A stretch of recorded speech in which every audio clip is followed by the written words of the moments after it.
Oh, again, I'm back. Sorry. I just thought I'd bring this up because I've been poking around. Because if you don't know, I'm a bit of a Halo fanboy. Sorry if you don't like Halo. If you don't like Halo, you're not gonna like this video. This video is about why I think John did survive in Halo Reach. Thinking, no, he died, he becomes a flood and whatever. Because there's an image, I'm gonna Google images where you see a picture, where you see the statue that you get with the, is it the Legendary Edition of Halo Reach?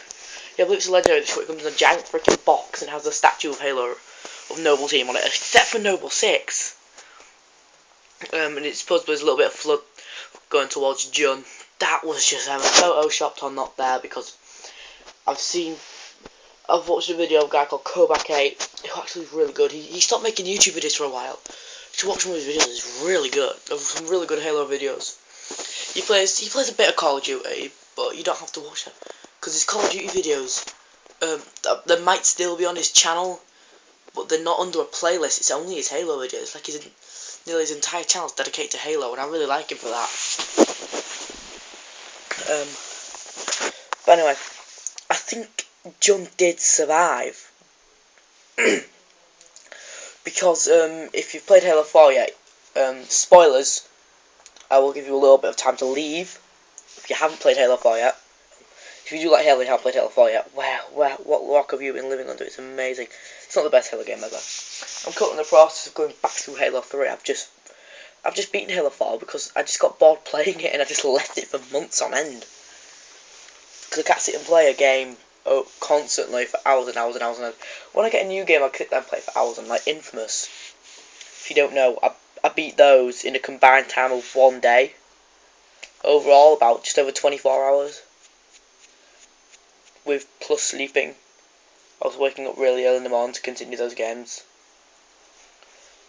I beat them more or less the same day. Because Infamous 1 came there. Anyway, I'm getting off the subject here.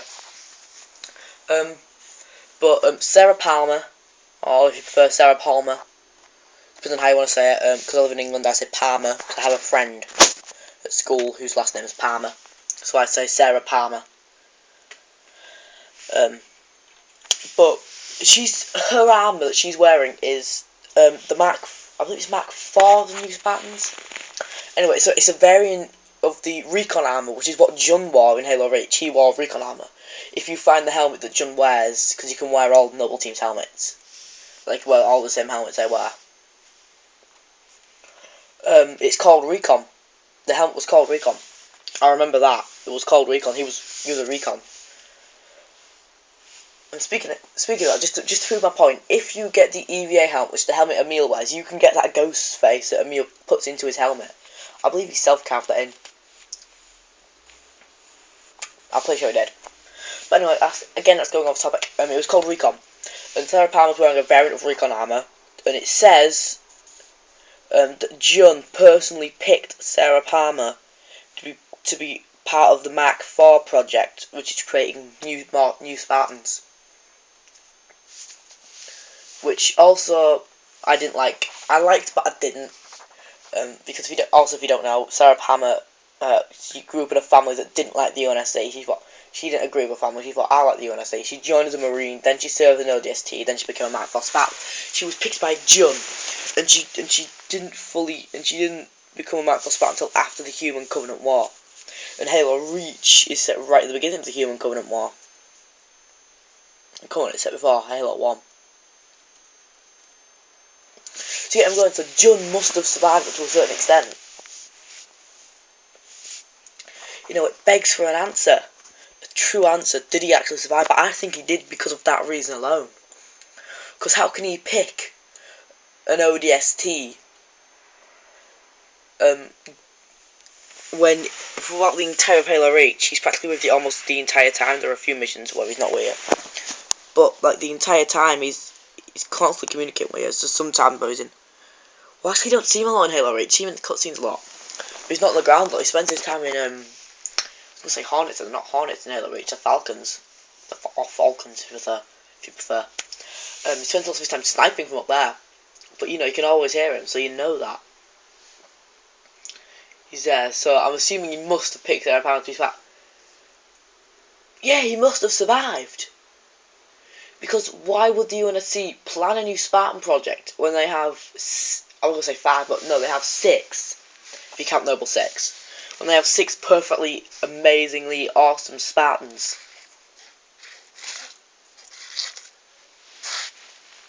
You know, why would the UNSC plan?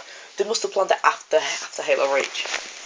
You know, once you realise, oh no, we're down to 2 Spartans, we're down to one Spartan that's still eligible to fight again. I've got a mint.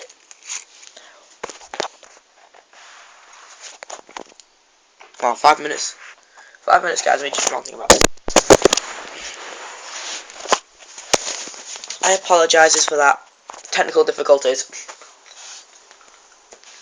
We only have 1 Spartan left who's eligible to fight, and that's John 117.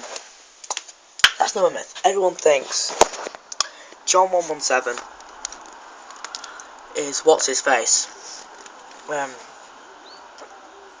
The guy that you take him, the guy you played in Halo Wars, Sergeant John Forge. That's it. Everything he's Master Chief. 2 main reasons I can think of why he can't be. 2. Reason number 1.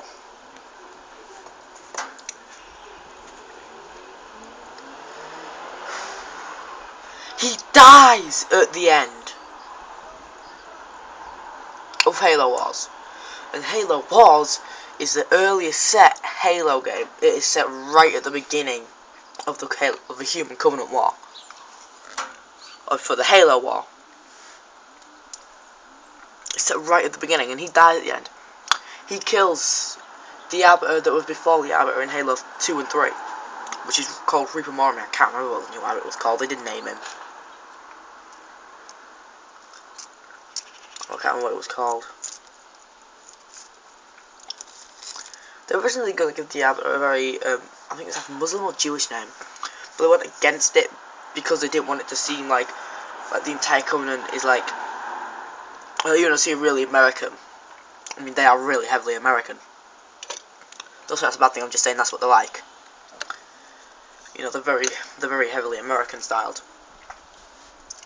And then because of where the Covenant are really religious thing, it's like a big religious war. So like the Crusades all over again in the future. Don't make it sound like it's Americans versus Muslims. So that's what they did. They decided. Oh, set time. I've got 3 more minutes. About 3 minutes. 2 actually. Yeah, 2 minutes. That's what they decided. That they won't call them very Muslim then. They were going to call them something different that sounded really Muslim. Because they would have prophets. If you don't know, prophets are very Muslim. I know they're a religion that probably have prophets. I'm just saying.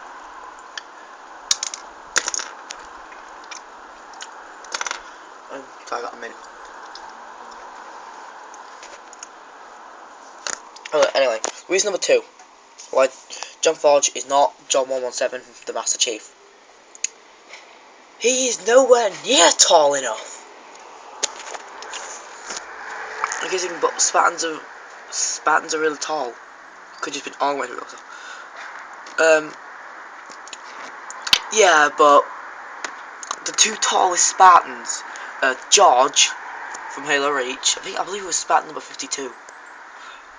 Master Chief, John 117. Because they are Mark 2 Spartans, and Mark 2s were the tallest Spartans. They were the tallest variants. That's why Master Chief is taller than all the Mark 4s in Halo 4 and Sarah Palmer, because they're not as tall as Mark 2s. A little time. Back to the main point. Yes, I think John did survive. Oh, and also, I just want to say something. My favourite Halo armour, actually, I just want to really quickly bring this up, is not this armour. Oh, you're in the camera. Come on, put it somewhere where it's lit up. It's better where it's lit up. It is not this armour. This is not my favourite Halo armour. It's the Mark 6 that was in Halo 2 and Halo 3. Probably the Halo 3 version. I like this armour, but it's very obviously not very Mark 6-y. The closest thing to be Mark 6 is the helmet. if you just look at this here. You know, it's the closest thing you get to being Mark 6 now. Even though it's not very Mark 6 like. Salmon's not very Mark 6 anymore.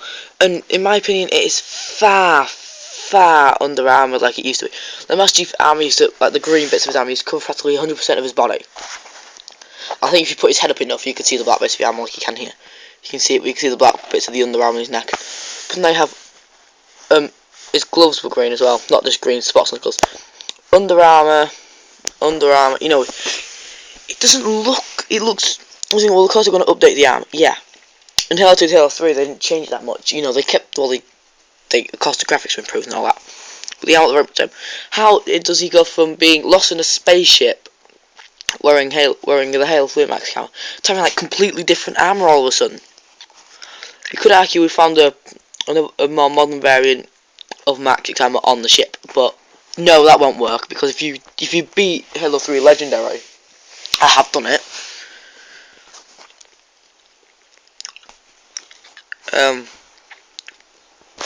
you'll know that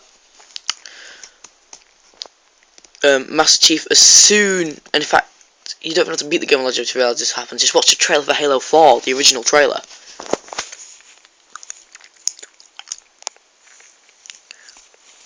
You'll know that's not true, because he, what's that? Oh yeah, because Cortana wakes him up from cryo. He's in a cryo thing. Ever since the end of Halo 3, he goes into cryo sleep until, you know, to somebody can get off the spaceship.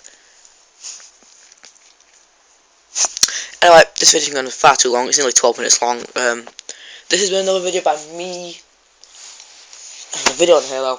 I'm going to play on my Xbox now. I'm going to play on Bioshock Infinite, Minecraft, Guild Wars, different Halo 4, Halo 3, you name it, whatever games I've got. This video has been 12 minutes and 10 seconds long. Ta-ra, goodbye, whatever.